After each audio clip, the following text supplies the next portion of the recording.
خداوند کریم نے نبی کریم صلی اللہ علیہ وسلم کو جن معجزات سے نوازا ہے اس سے کوئی انکار نہیں کر سکتا۔ مسلمان تو مسلمان، غیر مسلم بھی انہیں تسلیم کرتے ہیں۔ حضور اکرم صلی اللہ علیہ وسلم معراج شریف کی رات میں، ملاقات والی رات میں ان مقامات سے گزر رہے ہیں جو اللہ پاک نے معراج والی رات میں امت کے اعمال کے نتیجے کے طور پر دکھلائے۔ ارشاد فرماتے ہیں، میں نے ایک آدمی کو دیکھا، وہ لیٹا ہوا ہے اور دوسرا ایک اس کے سر پر بہت بڑا پتھر لے کے کھڑا ہوا ہے۔ وہ کھڑا ہونے والا اس لیٹنے والے کے سر میں اتنا زور سے پتھر مارتا ہے کہ سر ریزہ ریزہ ہو جاتا ہے اور وہ پتھر لڑک کر بہت دور جا کے گرتا ہے۔ جب تک وہ پتھر اٹھانے کے لیے جاتا ہے جس نے مارا تھا، اس وقت تک وہ سر بالکل صحیح سالم ہو جاتا ہے اور وہ اس پتھر کو اٹھا کر لا کے پھر دوبارہ اس کے سر میں مارتا ہے۔ عرض کیا صحابہ کرام نے، یا رسول اللہ صلی اللہ علیہ وسلم، وہ کون آدمی ہوگا؟ ارشاد فرمایا، وہ آدمی جس کو اللہ نے قرآن کا علم دیا، قرآن کریم کی دولت دی، لیکن وہ بدعملی کرتا تھا، رات کو دن کو تغافل کرتا تھا، لوگ مصلی پہ اللہ اللہ کیا کرتے تھے، وہ سویا کرتا تھا۔ ارشاد فرمایا، ہم آگے چلے تو ہم نے دیکھا چند آدمی ہیں، ان کے پیٹ گنبد کی طرح بڑے بڑے ہیں اور ان میں بچھو اور سانپ صاف شفاف پھرتے ہوئے نظر آتے ہیں پیٹ میں۔ حضور صلی اللہ علیہ وسلم نے فرمایا کہ ہم نے پوچھا، جبریل یہ کون لوگ ہیں؟ جواب ملا، یہ امت کے سود کھانے والے لوگ ہیں، بیاج کھانے والے آدمی ہیں۔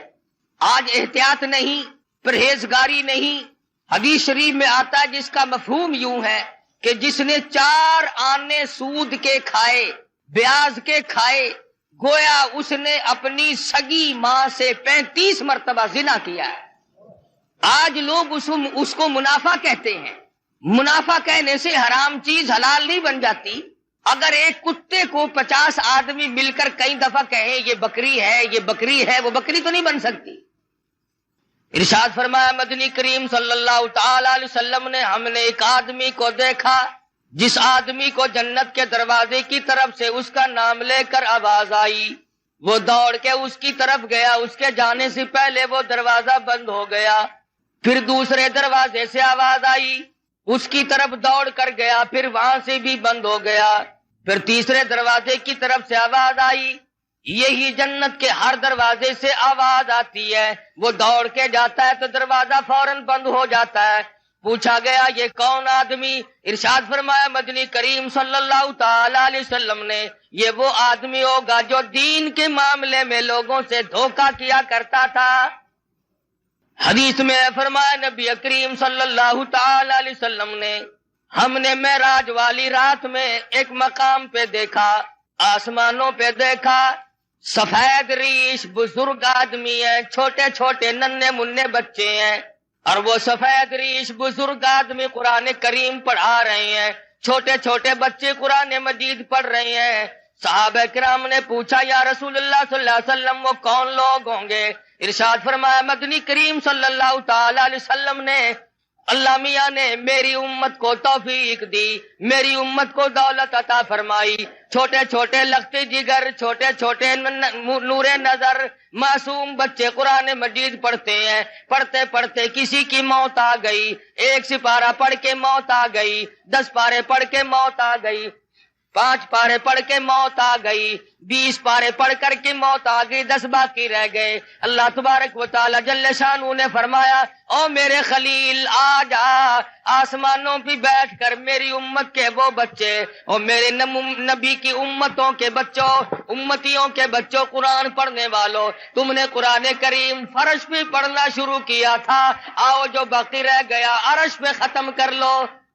ان کے اس قرآن مجید کی تکمیل وہاں پر کرائی جا رہی ہے۔ معراج شریف میں مدنی کریم صلی اللہ تعالی علیہ وسلم کو بچوں کو پڑھتا ہوا دکھایا گیا۔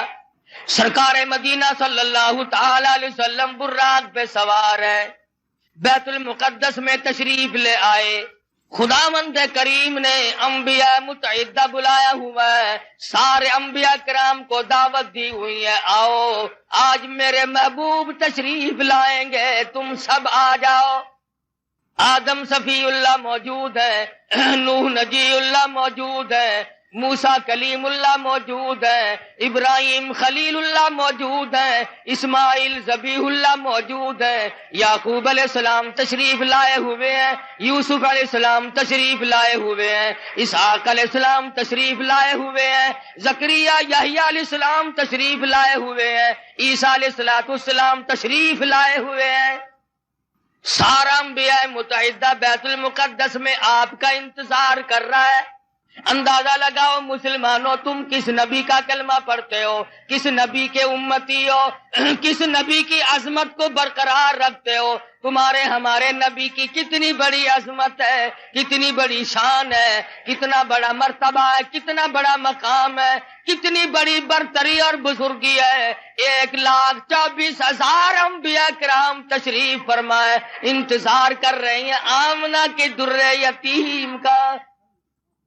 بیت المقدس میں براق پہ سوار ہو کر کے پہنچے، آپ نے انگلی کا، حضرت جبریل امین نے انگلی پتھر کو لگائی، اس میں سوراخ بن گیا، براق کو وہاں پر باندھ دیا گیا۔ مدنی کریم صلی اللہ علیہ وسلم اندر تشریف لائے۔ سب سے پہلے آدم علیہ السلام آگے بڑھے، خطبہ استقبالیہ پڑھا، مبارکباد دی، مرحبا یا ابن صالح، او میرے بیٹے، میں فخر کرتا ہوں میری آل میں سے، میری نسل میں سے، انسانوں میں سے، آدمیوں میں سے اللہ تبارک و تعالیٰ نے آپ جیسے حبیب لبیب کو پیدا فرمایا۔ آدم علیہ السلام فخر کرتے ہیں میری آل میں سے ہے، مرحبا یا ابن صالح، اور میرے بیٹے نیک بیٹے مبارک ہو، تیری وجہ سے میرا بھی سر اونچا ہو گیا۔ نوح علیہ السلام تشریف لائے، ابراہیم خلیل اللہ تشریف لائے، اسماعیل ذبیح اللہ نے مبارکباد دی، ایک ایک پیغمبر بڑھ کے آگے استقبال کر رہے ہیں۔ مدنی کریم صلی اللہ تعالی علیہ وسلم کو انبیاء کرام کے جرمٹ میں چاروں طرف سے گھیرا ہوا ہے۔ معلوم یہ ہوا آدم علیہ السلام کا یہ بھی عقیدہ کوئی نہیں کہ مدنی کریم صلی اللہ علیہ وسلم ہر وقت ہر جگہ موجود ہے۔ اگر پہلے سے موجود ہوتے آدم علیہ السلام کھڑے ہو کر استقبال نہ کرتے۔ ابراہیم خلیل اللہ کا بھی عقیدہ نہیں، موسیٰ کلیم اللہ کا بھی عقیدہ نہیں، عیسیٰ روح اللہ کا بھی عقیدہ نہیں، تمام پیغمبروں کا، انبیاء کرام کا، رسولوں کا کسی کا یہ عقیدہ نہیں۔ حضور تشریف لائے تو سارے نبی کھڑے ہو گئے۔ حضرت جبریل امین نے اذان دی، جبریل امین نے اذان دی بیت المقدس میں۔ آدم علیہ السلام فرماتے ہیں کہ میں سوچ رہا تھا میں ابو البشر ہوں، میں انسانیت کا ابا ہوں، سارے جہان کے لوگوں کا میں باپ ہوں، آج نماز پڑھانے کا منصب مجھے ملے گا، آج امامت کا سہرا میرے سر بندھے گا، میں سارے جہان کے انسانوں کا ابا ہوں، میں سب سے بڑا ہوں، سب سے پہلے پیدا ہوا ہوں، اس لیے امامت مجھے ملے گی۔ سیدنا نوح علیہ السلام سوچ رہے تھے مجھے ملے گی، میں نے اللہ کے نام کے لیے 950 برس مار کھائی ہے۔ ابراہیم خلیل اللہ سوچ رہے ہیں میرا نمبر لگے گا، مجھے آج منصب امامت ملے گا، میں نے بڑی مار کھائی ہے، چیخا میں مجھے ڈالا گیا، میں نے بڑی قربانیاں دی ہیں۔ ہر پیغمبر کا اپنا اپنا خیال ہو رہا ہے، ہر نبی کا اپنا اپنا زعم ہے، اپنا اپنا دل و دماغ کی سوچ و بچار ہے۔ جب اذان ہو چکی اس کے بعد محمد مدنی صلی اللہ علیہ وسلم کو جبریل امین نے مصلی کی طرف بڑھا دیا۔ کیوں بڑھا دیا؟ معراج جو ہے وہ ہزاروں مسئلوں کا حل ہے، ہزارہ مسئلوں کی صفائی ہو رہی ہے۔ آج یہاں پہ یہ مسئلہ بھی صاف ہو گیا کہ او آدم، بے شک تم انبیاء علیہ السلام کے بھی سارے جہان کے انسانوں کے تم ابا ہو، لیکن میرے نبی کی موجودگی میں تم مصلی پہ قدم نہیں رکھ سکتے۔ نوح نجی اللہ مانتا ہوں تم نے میرے نام پہ بڑی مار کھائی ہے، پر آج مسئلے بھی تو صاف کرنے ہیں۔ کالی کملی والے صلی اللہ علیہ وسلم کی موجودگی میں اے نوح علیہ السلام تمہیں مصلی پہ قدم رکھنے کی اجازت نہیں۔